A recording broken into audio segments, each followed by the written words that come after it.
Well, a few things. I would encourage everyone to tune in tonight. I've seen a lot of reporting and frankly misreporting about what the president will say. I think the American people will be relieved to hear what they are hearing from the president of the United States. Addressing this crisis of election security demands that Congress must pass the Save America Act.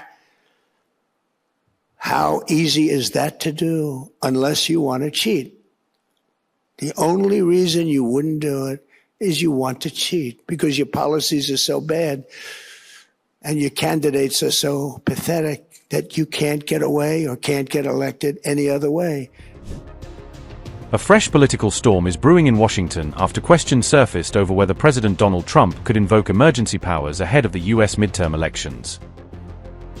The debate intensified after former White House attorney Ty Cobb warned that the administration may be preparing for an unusually confrontational election season. Cobb claims the president is searching for legal grounds that could justify extraordinary actions before Americans head to the polls. The allegations have reignited concerns over election security, immigration enforcement, and the possible use of emergency powers during the campaign period. Speculation intensified after President Trump's latest public remarks, with critics questioning whether they could lay the groundwork for an emergency declaration. Ty Cobb, who previously served as White House attorney, argued that the administration appears to be building a legal basis for emergency measures. According to Cobb, the president's address could be aimed at strengthening the narrative needed to justify extraordinary action closer to Election Day. He suggested the administration could consider unprecedented measures in the lead-up to the midterm elections, although he presented no direct evidence. Former White House attorney Ty Cobb said, and I quote, "Tonight's speech is intended to add to the predicate that he needs to declare an emergency at or about the time of the elections. Steve Bannon and Todd Blanche have suggested that there will be ICE agents at the polls. I think that that's a virtual certainty. Whether that will include the National Guard or not, we don't know, but anything to intimidate minority voters, particularly immigrant voters. I think you will see him doing everything he can to try to prevent the peaceful transfer of power, the election of Democrats, and do whatever he can to remain in power and to keep his cronies in powers, so that he can continue doing what he thinks is allowed to do as president, which is anything he wants." Unquote.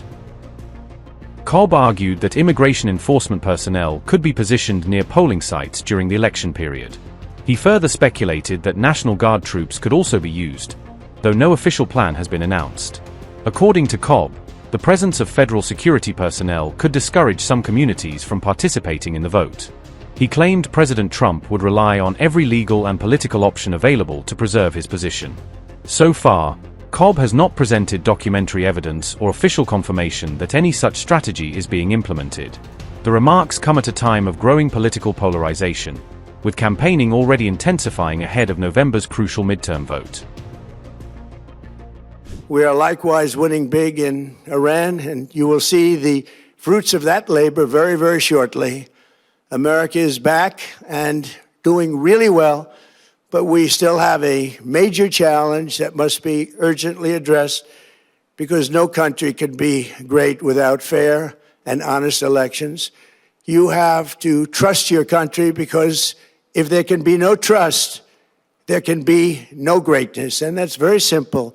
No trust, no greatness.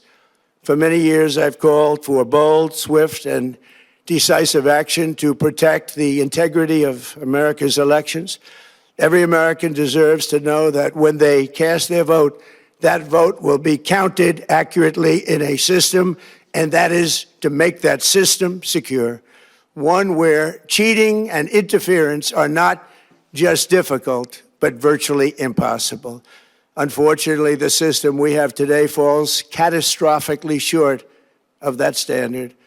Tonight, I'm announcing the immediate declassification and release of critical intelligence, revealing shocking vulnerabilities in our election infrastructure.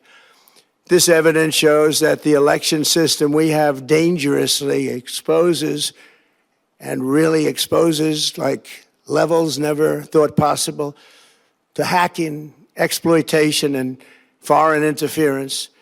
Just as disturbingly, this vital information has for many years been covered up and hidden from you, the American people, our beautiful, our great American people. But that all changes right now. The documents we will release starting tonight, have been gathered by the White House Government Transparency Task Force, a great group of people, along with the staff of the President's Intelligence Advisory Board, supported by our top intelligence agency chiefs, who have all personally reviewed the findings. We are presenting this evening and fully confirmed their authenticity. You can see these documents for yourself at whitehouse.gov. That's whitehouse.gov. Go check it out. Our purpose in disclosing this information is not to weaken confidence in election, but to earn that confidence by confronting vulnerabilities and correcting them very, very quickly. And that's what we're doing. The documents cover 5 major areas of concern. First, they show that over a period of years, starting during the 2020 election cycle, the People's Republic of China carried out what is believed to be the largest compromise of election data in history, resulting in China's illicit acquisition of 220 million U.S. voter files.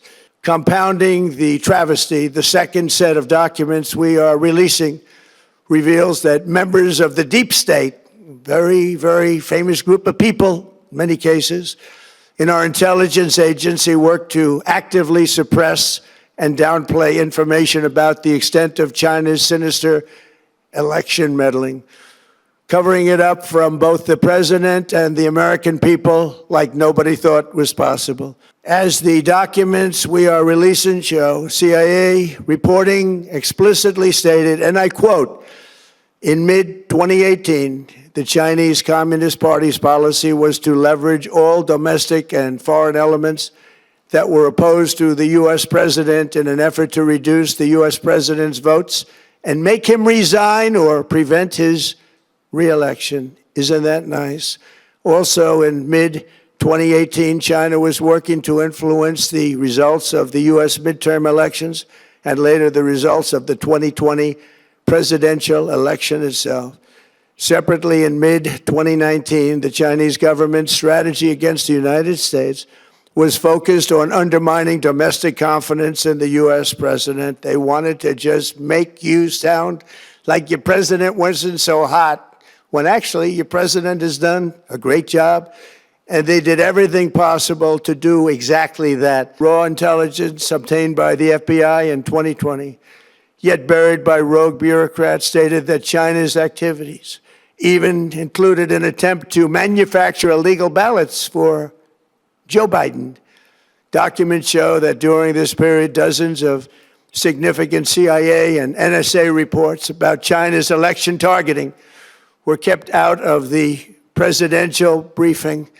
These were briefings I would get almost every day. Everything was kept out that was of importance. Another official inside the FBI wrote that she was running, quote, a shadow government, unquote, to keep intelligence about China's election meddling from becoming known and to keep it away from the honorable press. Other officials who witnessed such efforts perceived the motivations to be blatantly political. Recently, we found significant numbers of burn bags in formation, and this is a group of bags that were used to destroy information given by President Barack Hussein Obama to be burned. It was supposed to be burned. These bags were supposed to be at a different level by different people, incinerated and checked, but it never happened. Maybe we got lucky. We believe this was not done on purpose, but rather through gross incompetence of the people that were supposed to burn the bags. But the findings are stunning.